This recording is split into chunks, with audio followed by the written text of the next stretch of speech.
হুসাইন একবার বিশ্বনবীরে প্রশ্ন করলেন, নানা মানিল আমজাদ ইলাল্লাহ, বলেন তো নানা আল্লাহর কাছে কে বেশি দামি, আপনি নাকি আমি? বিশ্বনবী বললেন, হুসাইন আনাল আমজাদ, আমি বেশি দামি। হুসাইন বলল, নানা জি আমি মানি না, আনা লা ওয়াফিক, আমি মানি না নানা। কেমন করে আপনি আমার চাইতে বেশি দামি হন? আপনার চাইতে আমি বেশি দামি। বিশ্বনবী বললেন, হুসাইন আমি হলাম নবীদের নবী, আখির নবী, বিশ্ব নবী, আর তুমি হলা আমার উম্মত, তোমার চাইতে আমি বেশি দামি। হুসাইন বলে, নানা জি আপনি ভুল বললেন, আপনার চাইতে আমি হুসাইন বেশি দামি। সুবহানাল্লাহ কইবেন না? বিশ্বনবী বললেন, কাইফা যালিক, কেমন করে এটা? হুসাইন বলল, নানা জি তাহলে বলেন তো আপনার আব্বার নাম কি? বিশ্বনবী বললেন, আমার আব্বার নাম হলো আব্দুল্লাহ। কি নাম? হুসাইন বলেন, আনা খালি আব্দুল্লাহ, লাইসা ক্বাবলাহু ওয়ালা বা'দাহু শাই। খালি আব্দুল্লাহ, সামনেও কোনো টাইটেল নাই, পিছনেও কোনো টাইটেল নাই। আমার আব্বার নাম আপনি জানেন নাকি? আমার আব্বা হলো শেরে খোদা, দুনিয়ার সব কাফির মুশরিকদের জন্য আল্লাহ আমার আব্বারে বাগ বানিয়ে পাঠিয়েছে। আমার আব্বা সাধারণ কোন মানুষ নয়, বিশ্ব নবীর মেয়ের জামাই। আল্লাহু আকবার। আপনার আব্বা আব্দুল্লাহ কি কোন নবীর মেয়ের জামাই নাকি? বলেন, আমার আব্বার নাম হলো আলী কাররামাল্লাহু ওয়াজহা।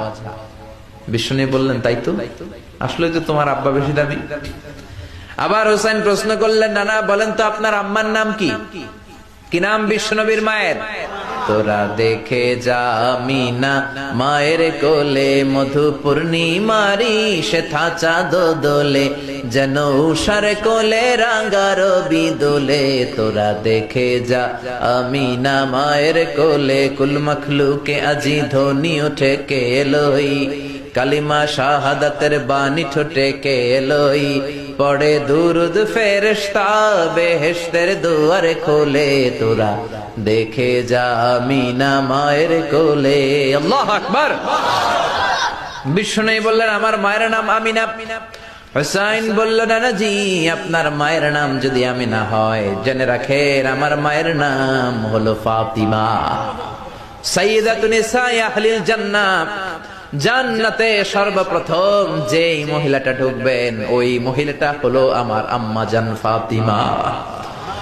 বিশ্বনবী ফাতেমারে এত ভালোবাসতেন, বিশ্বনবী বলতেন যে ফাতেমারে কষ্ট দেয় সেজন্য আমি নবীরে কষ্ট দেয়, আর যে ফাতেমার মনের মধ্যে আনন্দ দেয় সেজন্য আমি নবীরে আনন্দ দেয়। বিশ্বনবী কোন সফরে গেলে সবার শেষে ফাতেমার সাথে দেখা করে বের হতেন, আবার সফর শেষ করে বাড়িতে আসার সময় সবার প্রথম ফাতেমার সাথে দেখা করতেন। ও নানা বলেন তো তাহলে কে দামি, আপনার আম্মা আমেনা নাকি আমার মা ফাতিমা? বিশ্বনবী আর কোনো কথা বলে না। হুসাইন একের পর এক প্রশ্ন বানে নানাকে জর্জরিত করছে, নানা এবার বলেন তো আপনার নানির নাম কি? বিশ্বনবী বললেন, হুসাইন আমার নানির নাম হলো বাররা বিনতে আব্দুল উজ্জা। হুসাইন বলে, নানা আপনার নানি বাররারে কেউ চিনে না।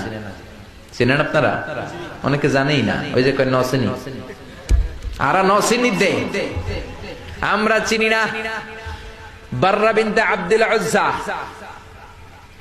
হুসাইন বলে, নানা আপনার নানিরে তো কেউ চিনে না, বাররা নামটা কারো মুখস্থ নাই। আমার নানির নাম আপনি জানেন নাকি? আমার নানির নাম হলো খাদিজাতুল কুবরা আত-তাহেরা। একটা মহিলাকে আরশের উপর থেকে আল্লাহ সালাম জানিয়েছেন, ওই মহিলাটাই আমার নানি খাদিজা। বিশ্বনবী খাদিজার এত ভালোবাসতেন, বিশ্বনবী বলতেন, আল্লাহ কিয়ামতের দিন যখন কেউ কাউরে চিনবে না, ওই কঠিন দিনে আমি যেন আমার প্রাণের খাদিজারে ভুলে না যাই। খাদিজা ইন্তেকালের পরে বিশ্বনবী নিজ হাতে দাফন কাফন করলেন, কবরের সামনে দাঁড়িয়ে দোয়া করলেন। দোয়ার পরে সব সাহাবীরা ঘরে ফিরে যায়। আবু বকর বললেন, নবী চলেন ঘরে ফিরে যাই, দাফন শেষ, কাফন শেষ, দোয়াও শেষ। বিশ্বনবী বললেন, না আবু বকর আমি যাব না, তুমি যাও, আমি কবরের সামনে দাঁড়িয়ে থাকবো।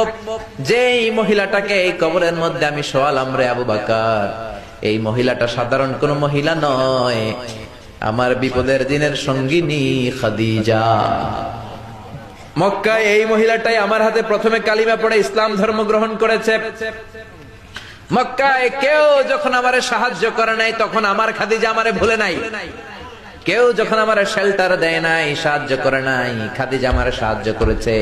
মক্কার লোকেরা 3 বছর শিয়াবে আবি তালেবে আমার জেলের মধ্যে রেখেছিল। আমার কলিজার টুকরা বিবি খাদিজা ওই জেলখানার ভিতরে আমার সাথে ছিল। আবু বকর, তোমার মনে চাই তুমি ঘরে ফিরে যাও, আমি এখানে দাঁড়িয়ে থাকবো। আমি দাঁড়িয়ে দাঁড়িয়ে খাদিজার কবরের 3টা প্রশ্নের জবাব আমি বিশ্বনবী নিজে দিয়ে তারপরে ঘরে ফিরে যাব।